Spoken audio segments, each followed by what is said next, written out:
دسر شهید خستنا روزنامه‌وان ناظم داشتان و جیهان بلگین را سالک درباس بو باوی جیهان بلگین نسیم بلگین آن زمان گولگل سالک دسر بویر را درباس بویا هنجی عدالت پیک نهاتیه هر وکی دیار کر گویکل گورا کچا خوشی حیا نهان ندیتیه و گوت کچا من دادو حقیقت و آرمان جاوی رو نیکرنا راستیه بو بلا ناوی نیجبیر کرن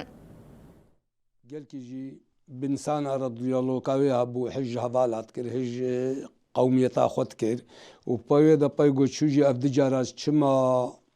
باشور نه نزدر بس من پیش مرگا رین ادنه مزهرم و دواقع پیدی رجی رینین ام تخوازن گو قاپی حم وبن اف بارشی ام تخوازن گو انشالله بسر کبی تبشکریک جرا چینه برج هر طرف هوا پشتی برگ بس انسان في آجي بكشين نافات تركي حالو ما إذا بايو أو زينيتا إشيتي أو فاشيت ديت هاو تعبول كر قارشة في زينيتا دا درباس بو له زي ما رجع بو إيه باصني كتا باصني بو يا زريوي و بايو ريجي نوكا درباس بو شبو هذا بيشي جا هيا جينا بو شبو جمرة نقول وزي شمجي باي راس بيحسام دولتي حتى بالقدام قولا باي تشكي عالم قولا سبين حساما نزانم وإن شاء الله بقى وطا خدي هر دو رخشي دستي خو بنها براتي بافرا جيانا خو بكن واب تشتيها جنابا تركي رابي اب بشات تركي جي حمل في صواشي خرجت بي لما دوسيا خوشيان دي